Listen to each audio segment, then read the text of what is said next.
नहीं कर सकता हमने। एक ही सहारा था, यही कमाने वाला यही कमाने वाला था यही।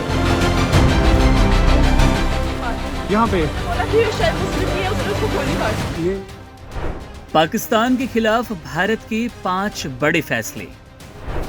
पाक नागरिकों की वीजा पर रोक। 48 घंटे में देश छोड़ने के अल्टीमेटम। 22 अप्रैल 2025 को जम्मू कश्मीर के पहलगाम में हुए आतंकी हमले ने पूरे देश को झकझोर कर रख दिया। इस हमले में 25 भारतीय नागरिकों के साथ साथ एक नेपाली नागरिक की जान चली गई, जबकि कई अन्य लोग गंभीर रूप से घायल हो गए। इस घटना के बाद बुधवार शाम प्रधानमंत्री की अध्यक्षता में कैबिनेट कमेटी ऑन सिक्योरिटी यानी कि CCS की एक आपात बैठक आयोजित की गई, जिसमें कई बड़े और कड़े ऐतिहासिक फैसले लिए गए। बैठक के बाद विदेश सचिव विक्रम मिस्री ने एक प्रेस कॉन्फ्रेंस में इन निर्णयों की जानकारी दी। सबसे बड़ा और महत्वपूर्ण कदम ये रहा कि भारत ने पाकिस्तान के साथ लगने वाले अटारी बॉर्डर चेक पोस्ट को बंद करने का निर्णय लिया। ये कदम दोनों देशों के बीच सीमित नागरिक आवाजाही को पूरी तरह से रोक देगा और ये दर्शाता है कि भारत अब आतंकवाद को बिल्कुल बर्दाश्त नहीं करेगा। दूसरा बड़ा फैसला है पाकिस्तान स्थित भारतीय दूतावास को बंद करने का। ये कूटनीतिक रिश्तों में एक बड़ा मोड़ है, जिससे साफ संकेत मिलता है कि भारत अब पाकिस्तान के साथ अपने संबंधों की समीक्षा कर रहा है।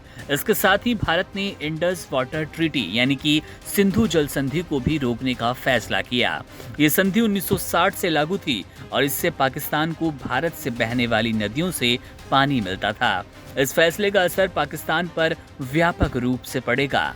चौथे फैसले के तहत भारत में मौजूद सभी पाकिस्तानी राजनयिकों को 48 घंटे के भीतर देश छोड़ने का आदेश दिया गया।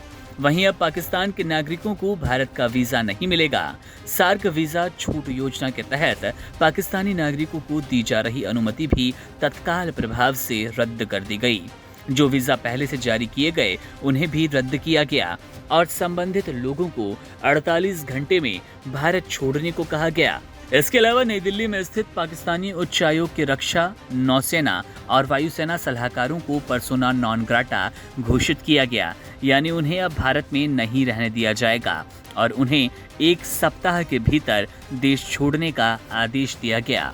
दोनों देशों के उच्चायोगों में कर्मचारियों की संख्या को भी 55 से घटाकर 30 कर दिया गया और यह प्रक्रिया 1 मई तक पूरी कर ली जाएगी। CCS ने सुरक्षा बलों को सतर्क रहने का निर्देश देते हुए यह स्पष्ट कर दिया कि हमले के गुनहगारों को हर हाल में सजा मिलेगी।